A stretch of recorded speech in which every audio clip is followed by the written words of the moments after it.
તો 21મી સદી છે અને આ 21મી સદીમાં પણ લોકો અંધારિયા ખંડમાં જીવી રહ્યા છે, પ્રાથમિક સુવિધાથી વંચિત છે, ત્યારે એ તમામ લોકોની ચિંતા કરવી સ્વાભાવિક છે। વાત કરીશું જળ સંઘર્ષની।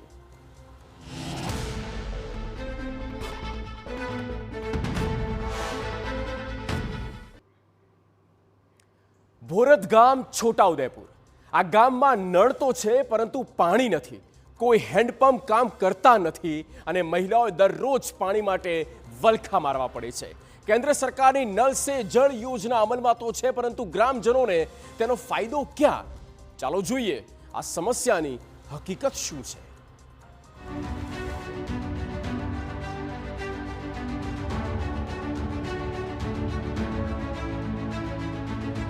છોટાઉદેપુર, ભોરત ગામ,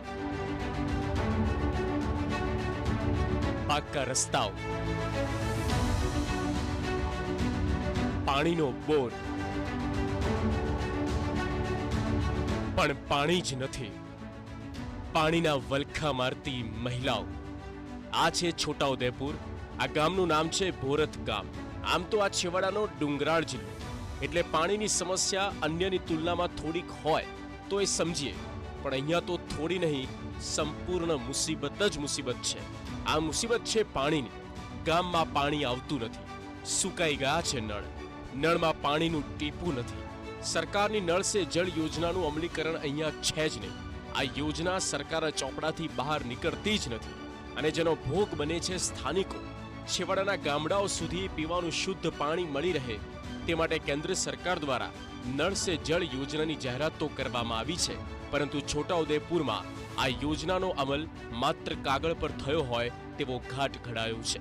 ભોરત ગામમાં લોકોને ઘરમાં જ પીવાનું પાણી મળી રહે તે માટે નળ તો લગાવવામાં આવ્યા, પરંતુ આજ દિન સુધી આ નળમાં પાણી ન આવ્યું હોવાનો ગ્રામજનો આક્ષેપ લગાવી રહ્યા છે। આ સરકાર કહે છે કે નલથી જલ યોજનાનો છેવાડાના ગામ ખૂણા ખૂણામાં પાણી પચી ગયું છે, તો હજી સુધી ચકલી જે બનાવ્યું છે એ ચકલી તૂટી ગયું છે, પણ પાણી કોઈને મળ્યું નહીં ને એટલી માણસને આ પદ્યાને બધાને તકલીફ થઈ છે કે જે કોઈ ખેતરોમાં કૂવા કાઢેલા છે કે કોઈ ભર કાઢેલા છે ત્યાં પાણી લેવા જવું પડે છે। 5000ની વસ્તી ધરાવતા ગામમાં લોકો પહેલા હેન્ડપંપ પર નિર્ભર હતા, પરંતુ તે પણ બગડી જતા તંત્ર દ્વારા હેન્ડપંપ રિપેર કરાવવાના માત્ર વાયદા કરીને કોઈ કામગીરી ન કરાતી હોવાનો સ્થાનિકોનો આક્ષેપ છે, જેના લીધે ગામના લોકોને દૂર ખેતરમાં જઈને કૂવા અથવા બોરમાંથી પાણી લાવવા મજબૂર થવું પડે છે। સમગ્ર મામલે પંચાયતના સભ્યના આરોપ છે કે પાણી મામલે અધિકારીઓને રજૂઆત કરવામાં આવી છે, પરંતુ અધિકારીઓ પોતાની જવાબદારીથી હાથ ખંખેરી રહ્યા છે। ભ્રષ્ટાચાર બંધ કરો, બંધ કરો, ભ્રષ્ટાચાર બંધ કરો, બંધ કરો। જો આ તો સરકારી કામ છે ને, સરકાર ઉપરથી કેન્દ્ર સરકાર આ યોજના લઈને આવી હતી, તો જે પણ કંઈ કોન્ટ્રાક્ટને જે સોંપ્યો હશે એને જે તપાસ તો કરી હશે ને જ્યારે બિલ પાસ કરવા માટે ગમે તે, પણ હવે એ લોકો અધિકારીઓ એમ કહે છે કે તમે પંચાયત પર સોંપી દીધું ને એમ કહે છે કે પંચાયત કરશે, પરંતુ આ યોજના પંચાયત કેવી રીતે કરી શકે જ્યારે પંચાયત ભોરદાજોત ગ્રામ પંચાયતમાં પૂરેપૂરું કામ નળ સે જલ યોજનામાં થયું જ નથી, તો પંચાયત કે સરપંચ અહીંયા શું કરશે? મહત્વનું છે કે કેન્દ્ર સરકાર દ્વારા લાગુ પડેલી યોજનાનો કામ અંગેની જવાબદારી જે તે વિભાગ અને અમલીકરણમાં જોડાયેલી સંસ્થાઓ અને અધિકારીઓની હોય છે, પરંતુ છતાં પાણી ન મળતા ગ્રામજનોમાં રોષ ભભૂક્યો છે। આ બાબતે અધિકારીએ આગામી સમયમાં પંચાયતના સભ્ય સાથે પરામર્શ કરીને નિકાલ લાવવાનું નિવેદન આપ્યું છે।